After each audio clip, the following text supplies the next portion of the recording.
थाने का भारी भरकम दरवाजा चरमराकर खुला तो बाहर की धूप भीतर की धुंधली रोशनी से टकराकर जैसे फर्श पर बिखर गई। अंदर पंखे की सुस्त घुंघर घुंघर आवाज थी। अलमारी के ऊपर फाइलों के ढेर, दीवार पर टेढ़ी घड़ी और चाय की केतली से उठती भाप, सब कुछ रोज जैसा। बस उस पल कोई अनदेखी लकीर हवा में खींच गई। सादी कॉटन साड़ी, हल्का सा चश्मा, माथे पर पारदर्शी पसीने की महीन परत और कदमों में न मशीनी न घबराई चाल। वो लड़की अंदर आई। ड्यूटी कांस्टेबल ने कागज पर मुहर लगाई और बिना सिर उठाए पूछा, किससे मिलना है? लड़की की नजर सीधे उस कमरे की कुर्सी पर बैठे इंस्पेक्टर पर थी, जहां पीछे दीवार पर फ्रेम में टंगी राष्ट्र चिन्ह की छाया उसके कंधे तक गिर रही थी। उसने धीरे से कहा, इंस्पेक्टर साहब से शिकायत दर्ज करानी है। इंस्पेक्टर देवराज सिंह, गहरे रंग की वर्दी, कंधों पर सितारे, आंखों में रोजमर्रा की ऊब और चेहरे पर वही बेमतलब कठोरता जो कई बार आदत के कारण आसानी से उतरती नहीं, कुर्सी पर पीछे को झुककर बैठा रहा। उसने लड़की को ऐसे देखा जैसे थाने में रोज चली आती शिकायतों का एक और पन्ना हो, फटा, पुराना, बेकार। बूटों को मेज के कोने से टिकाकर उसने पूछा, क्या मसला है? लहजा ऐसा कि जैसे सवाल नहीं, एहसान कर रहा हो। लड़की ने एक पल को अपने चश्मे की ऐनक ठीक की, फिर शांति से बोली, मेरी शिकायत दर्ज कीजिए। मेरे भाई के साथ बीती रात बदसलूकी हुई है। कुछ लोग उसे उठाकर ले गए और इंस्पेक्टर ने उकताहट से उंगलियां चटकाईं। नाम, पता, समय, गवाह कुछ है या वही घिसी पिटी कहानी? उसने एक लंबी सांस ली, कागज पर पेन टपकाया, फिर नाक सिकोड़ते हुए आगे झुका। देखो बहन, यहां कोई फिल्म नहीं चल रही। सबूत लाओ, तब लिख लेंगे। लड़की ने बिन आवाज मुस्कुराने जैसा कुछ किया, जैसे मुस्कान नहीं, संयम का पतला सा पर्दा हो, और बोली, सबूत मिलेगा, पर पहले आप रिपोर्ट दर्ज करें। कानून? कानून मुझे सिखाएगी? इंस्पेक्टर के होंठ तिरछे हुए। तुम जैसी लड़कियां बस सीख कर आती हैं। FIR मेरा अधिकार, सेक्शन ये सेक्शन वो। थाने में काम कैसे होता है हमें पता है। कांस्टेबल हरिराम, जो दरवाजे के पास फाइलें संभाल रहा था, कुछ कहने ही वाला था कि इंस्पेक्टर की नजर से चुप रह गया। कमरे के कोने में रखे बेंच पर बैठी दो महिलाएं एक दूसरे का चेहरा देखने लगीं। लड़की ने धीरे से अपनी साड़ी का पल्ला संभाला और एक कदम आगे बढ़कर सीधा इंस्पेक्टर की आंखों में देखा। उसकी आवाज में कोई ऊंच नीच नहीं, सिर्फ ठहराव था। रिपोर्ट दर्ज होना आपका कर्तव्य है साहब, और अगर आप चाहें तो मैं सेक्शन गिनवा सकती हूं, पर उससे ज्यादा जरूरी है कि आप बहुत बोलती है। इंस्पेक्टर अचानक कुर्सी से आधा उठकर गरजा, यहां नियम हमारा चलता है, समझ आई? इससे पहले कि किसी की सांस पूरी हो, उसके हाथ का एक सख्त, तेज, बेढंगा घुमाव और थप्पड़ की भनभनाहट कमरे की दीवारों से टकराकर जैसे पूरे थाने के बरामदे में फैल गई। कांस्टेबल का हाथ मुहर पर ही ठिठक गया। टेक्नीशियन की चाय की केतली एक पल को खामोश हो गई और दूर वाले कमरे से आने वाली हंसी अचानक सूख गई। लड़की का चेहरा थप्पड़ के झटके से दाईं ओर मुड़ा।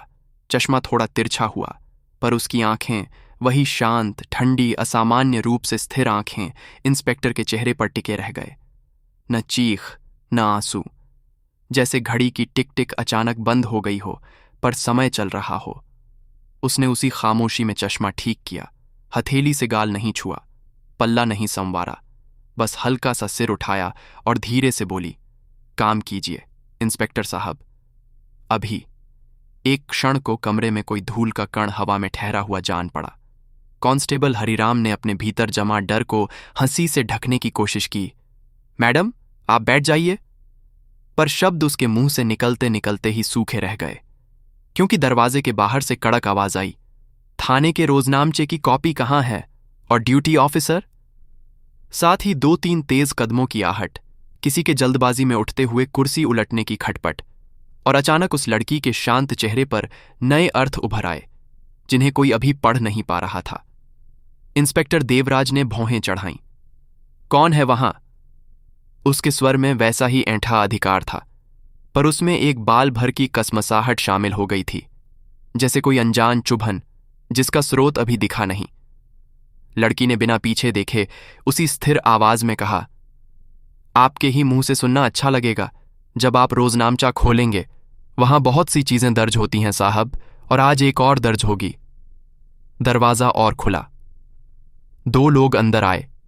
एक जिला कलेक्ट्रेट का सप्लाई ऑफिसर जो अक्सर दस्तावेजों पर हस्ताक्षर करवाने थानों में आता जाता है, और दूसरा सीनियर सब इंस्पेक्टर जो अभी अभी बाहर से लौट रहा था। सप्लाई ऑफिसर की नजर जैसे ही लड़की पर पड़ी वो ठिठक गया, फिर आवेश में हाथ जोड़कर बोला, मैडम आप यहां? कमरे में देखते देखते सन्नाटा एक नई परत में बदल गया। इंस्पेक्टर देवराज का चेहरा पल भर के लिए खींचा। मैडम? लड़की ने सीधा इंस्पेक्टर की आंखों में देखते हुए कहा, मैं शिकायत लेकर आई थी।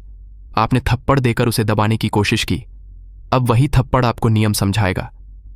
उसकी आवाज में कोई तिलमिलाहट नहीं थी, पर हर शब्द जैसे ठंडे पानी की धार, सीधे, सटीक और चुभती। सब इंस्पेक्टर ने मिट्टी से सने जूतों पर हल्की नजर डाली, फिर देवराज की तरफ, फिर उस लड़की की तरफ। चेहरे की नसों में थोड़ी बेचैनी उभरी। सप्लाई ऑफिसर अब लगभग फुसफुसा रहा था, मैडम आपको बता देना चाहिए था, हम इंतजाम। जरूरत नहीं, लड़की ने उसका वाक्य काट दिया। कानून को किसी इंतजाम की जरूरत नहीं होती। इंस्पेक्टर हंसा, या हंसने की कोशिश की। देखिए, जो भी आप हैं, यहां थाने के अपने नियम।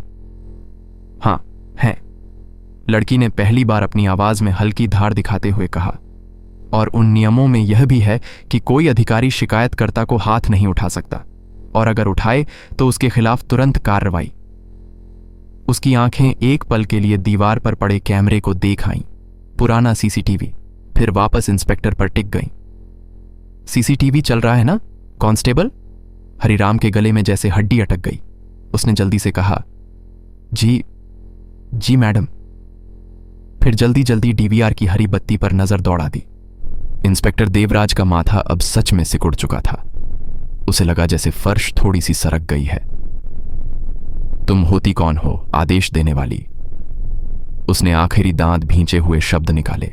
और तब पहली बार लड़की ने अपनी नजरें चश्मे के पीछे से हटाकर कमरे में मौजूद सभी लोगों पर एक एक कर डालीं, जैसे किसी सूची पर निशान लगा रही हो। मैं वही हूं जिसकी वजह से इस कमरे में दीवार पर लटका हुआ राष्ट्र चिन्ह सिर्फ शोपीस नहीं, जिम्मेदारी बनता है, उसने धीरे धीरे कहा। और अगर औपचारिकता चाहिए तो नोट कर लीजिए, अदिति राय, भारतीय प्रशासनिक सेवा। वाक्य के अंतिम शब्द कमरे में नहीं, प्रत्येक व्यक्ति की सांस में जैसे गिरे। सप्लाई ऑफिसर ने एकदम से सिर झुका दिया। सब इंस्पेक्टर का हाथ अपने आप सलामी की तरफ गया। अधूरा, घबराया। हरिराम के मुंह से अटकता टकता निकला, आईएएस मैडम। और इंस्पेक्टर देवराज, उसके चेहरे पर एक पल को वह भाव आया जो अक्सर किसी ऊंचाई पर खड़े आदमी को अचानक नीचे की गहराई दिखने पर आता है। घबराहट और विश्वास न होने का अजीब मेल। लड़की, अब जिसे सब मैडम कह रहे थे, ने कुर्सी नहीं ली। वह वहीं खड़ी रही। उसकी आवाज अब भी शांत थी, पर उसमें आदेश की अनकही रेखा थी। रोजनामचा खोलिए, डे ड्यूटी ऑफिसर को बुलाइए और मेरी शिकायत लिखिए, समय, स्थान, विवरण सब। मेरे भाई आरव राय को कल रात लगभग 9:30 बजे 4 लोग एक काली एसयूवी में उठाकर ले गए। लोकेशन पुराना पुल, स्टेशन रोड का अंधा मोड़। वहां एक प्राइवेट गोदाम है, लाल पक्की दीवारों वाला। ये सूचना मैंने इसलिए दी क्योंकि मुझे अंदाजा है कि ऐसे मामलों में देर जानबूझकर होती है। पर आज देर नहीं होगी इंस्पेक्टर, समझे? देवराज ने कुछ पल तक उसे घूरा, जैसे आंखों में जलन हुई हो। आपको कैसे यकीन है कि आपका काम सवाल करना नहीं? आदित्य ने धीमे से कहा। पहले रिपोर्ट लिखिए, और हां, सीसीटीवी फुटेज की कॉपी सुरक्षित कराइए। 5 मिनट में एसडीपीओ से बात होगी। उनके आने तक जो भी आप करेंगे उसका हिसाब रहेगा। किसी ने बाहर से साहब फोन कहा। सब इंस्पेक्टर ने कॉरिडोर की तरफ भागते हुए मोबाइल पकड़ा। जी सर, जी। और उसकी आंखों के भाव बता रहे थे कि खबर बाहर पहुंच चुकी है। शायद सप्लाई ऑफिसर की फुसफुसाहट, शायद किसी क्लर्क की जल्दबाजी, शायद दीवारों के कान। पुलिस स्टेशन के किसी भी रहस्य से तेज एक ही चीज दौड़ती है, खबर। और आज वह खबर अलग थी। थाने में आईएएस मैडम। इंस्पेक्टर ने थप्पड़ मार दिया। इंस्पेक्टर ने कुर्सी से उठकर फाइल खोली, रोजनामचा खिसकाया। पेन की निब अचानक भारी हो गई। वह बोलना चाहता था कि गलती हो गई, पर अहंकार और डर के बीच अक्सर जो शब्द निकलते हैं वे और भी घटिया हो जाते हैं। उसने औपचारिक ढंग से पूछा, पूरा नाम, पिता का नाम, पता, जैसे किसी अनिवार्य स्क्रिप्ट से चिपक कर आत्मविश्वास पा लेना चाहता हो। अदिति ने हर सवाल का जवाब दिया, पर उसकी आंखें घड़ी पर टिक कर रह गईं। 945। उसने मन ही मन एक रेखा खींची। 10 के भीतर एसडीपीओ, 10-15 तक मीडिया, 10-30 तक सर्च टीम, और उससे पहले उसकी दृष्टि एक पल के लिए दरवाजे से लगे बोर्ड पर गई। सत्यमेव जयते अक्षर धूल से ढंके थे। उसने हरिराम की तरफ देखा। कांस्टेबल, रिकॉर्डिंग का बैकअप अभी बनाइए और ड्यूटी ऑफिसर को बोलिए सीसीटीवी फुटेज की सील लगे कॉपी तैयार रहे। कमरे के बाहर अब फुसफुसाहट बढ़ रही थी। 2 पत्रकार, एक लोकल रिपोर्टर, एक सीटी बजाते लड़का जो शायद किसी के लिए खाना लाया था, सब कांच की खिड़की से अंदर झांकने की कोशिश कर रहे थे। आदित्य ने कोई परवाह नहीं की। वह शांत थी, पर उसकी शांति अब एक तरह की ऊर्जा में बदल रही थी, जैसे किसी कसौटी पर धातु को रखा गया हो और वह चुंबकीय हो उठी हो। उसने धीरे से कहा, देवराज जी, आपको पता है आपने अभी किसे थप्पड़ मारा है? देवराज ने होंठ भींचे। अब जो हुआ सो हुआ। नहीं, आदित्य ने सिर हिलाया। यह सिर्फ मुझे नहीं, इस कुर्सी को, इस वर्दी को, इस सिस्टम को थप्पड़ है। ये उस हर महिला को थप्पड़ है जो शिकायत लेकर आती है और लौट जाती है, क्योंकि उसकी आवाज को घमंड की हथेली रोक देती है। इसलिए आज यह मामला प्रक्रिया का एक साधारण कागज नहीं रहेगा, यह उदाहरण बनेगा। हरिराम ने फुसफुसाते हुए कहा, मैडम, एसडीपीओ साहब लाइन पर हैं। आदित्य ने फोन लिया। जी, मैं अदिति राय। हाँ, स्टेशन रोड वाले थाने में हूं। एक शिकायत दर्ज करानी है और एक अनुशासनात्मक कार्रवाई की संस्तुति भी। हाँ, सीसीटीवी फुटेज सुरक्षित है। जी, 5 मिनट में लिखित संक्षेप भेजती हूं। उसने फोन लौटाया, फिर मेज पर रखे एक फॉर्म की तरफ इशारा किया। यहां मेरे बयान के नीचे लिखिए, ड्यूटी पर मौजूद इंस्पेक्टर ने शिकायतकर्ता को शारीरिक रूप से अपमानित किया, और इसे अलग से संलग्न कीजिए। देवराज के हाथ कांपे। इतना नहीं कि सब देख लें, पर इतना कि पेन की निब कागज पर एक सूक्ष्म खरोंच छोड़ जाए। कमरे में हवा की गति बदल गई। बाहर से एक आवाज आई, मैडम, मीडिया। अदिति ने सिर्फ पलट कर देखा। कुछ देर में फिर बाकियों को संबोधित करते हुए बोली, सब इंस्पेक्टर, एक टीम तुरंत स्टेशन रोड के पुराने पुल की तरफ रवाना कीजिए। गाड़ी नंबर नोट कीजिए। काले एसयूवी की प्लेट का अंतिम अंक 7 है। और हां, वहां के गोदाम का मालिक शेखर भाटी, उसे पकड़िए। उसके फोन की लोकेशन निकलवाइए। देरी हुई तो वह साफ निकल जाएगा। मैडम। सब इंस्पेक्टर ने सिर हिलाया और तेजी से बाहर निकल गया। सप्लाई ऑफिसर चुपचाप दरवाजे की चौखट से हट गया, जैसे समझ रहा हो कि आज इस कमरे में हवा किसी और दिशा में बह रही है। हरिराम ने डीवीआर का बैकअप निकाला, राइट प्रोटेक्टेड पेनड्राइव पर सील चिपकाई। आदित्य ने सील पर अपनी साइन की, तारीख लिखी, 27 सितंबर और समय 9:55 AM। इंस्पेक्टर देवराज ने साहस जुटाया। मैडम, देखिए, बात बढ़ जाएगी। हम आपसी समझ से। समझ? आदित्य के होंठों पर हल्की सी मुस्कान आई, थकी हुई पर दृढ़। समझ तभी होती जब आपने पहले समझ दिखाती। आपने थप्पड़ उठाया, अब नियम उठेंगे। बाहर अचानक सायरन की हल्की टन टन गूंजी। शायद एसडीपीओ की गाड़ी नहीं, पर किसी पेट्रोल यूनिट की। खबर बाहर फैल चुकी थी। खिड़की के उस पार 2 कैमरे अब सीधे अंदर की तरफ देख रहे थे। आदित्य ने उनसे भी परहेज नहीं किया। वह जानती थी, कुछ सच्चाइयां जितना कैमरे देख लें उतनी कम नहीं होती, और कुछ सन्नाटे कैमरे में कैद होकर भी देर तक गूंजते हैं। उसने देवराज की आंखों में फिर देखा। अब वहां घमंड की जगह एक बेचैन अनिश्चितता थी। आपके लिए अभी सिर्फ एक काम बचा है, आदित्य बोली। मेरी शिकायत लिखिए और उसके बाद अपने बयान में सच सच दर्ज करिए कि आपने क्या किया और क्यों। बाकी कार्रवाई मैं करवाऊंगी। आपको एक एक कदम प्रक्रिया से गुजरना होगा। देवराज ने भारी सांस भरी, जैसे कोई तैराक आखिरकार पानी का तापमान स्वीकार करता है। उसने लिखना शुरू किया। शब्द धीरे धीरे कागज पर उतरते गए। शिकायतकर्ता ने बताया, भाई आरव राय, 4 अज्ञात व्यक्ति, काली एसयूवी, समय 9:30। और फिर अनमने पर साफ। इंस्पेक्टर द्वारा हाथ उठाने की घटना। कमरे की घड़ी अब 10:02 दिखा रही थी। आदित्य ने अपना छोटा सा लेदर फोल्डर खोला।